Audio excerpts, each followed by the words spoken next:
నీ జీవితంలో తక్కువ చేసేది ఏం లేదు. నీ ప్రతి అవసరతని అక్కర్ని ఆయన మహిమైశ్వర్యము చొప్పున తీర్చువాడని బైబిల్ తెలియజేస్తుంది. నీ అవసరతలను నీకు తగినట్టుగా కాదు, నీ స్టేటస్ తగినట్టుగా కాదు. చూడండి, మనుషుల దగ్గర మనం వెళ్ళినప్పుడు వాళ్ళ స్టేటస్ తగ్గట్టు బహుమానం తీసుకెళ్ళాలని చూస్తాం. కానీ దేవుడు నీ దగ్గర నిన్ను దీవించాలన్నప్పుడు నీ స్టేటస్ తగినట్టుగా కాదు, ఆయన మహిమైశ్వర్యం చొప్పున. ఆయన మహిమ ఎంత, ఆయన ఐశ్వర్యం ఎంత? భూమి నాది, ఆకాశం నాది. భూమి నా పాదపీఠం, ఫుట్ స్టూల్. ఇంకా ఆయన చెప్పిన మాటలు, అడుగు నీకు ఇస్తా. ఈరోజు అడగట్లే, భయం. దేవుణ్ణి అడుగుతాను కూడా భయమే. నీ జీవితంలో తక్కువ చేసేది ఏం లేదు.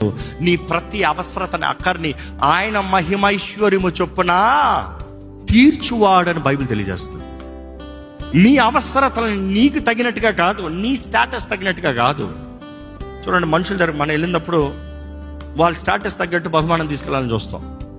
కానీ దేవుడు నీ దగ్గర నిన్ను దీవించాలన్నప్పుడు నీ స్టేటస్ తగినట్టుగా కాదు, ఆయన మహిమైశ్వర్యం చొప్పున. ఆయన మహిమ ఎంత, ఆయన ఐశ్వర్యం ఎంత? భూమి నాది, ఆకాశం నాది. భూమి నా పాదపీఠం, ఫుట్ స్టూల్. ఇంకా ఆయన చెప్పిన మాటలు, అడుగు నీకు ఇస్తా. ఈరోజు అడగట్లే, భయం. దేవుణ్ణి అడుగుతాను కూడా భయమే.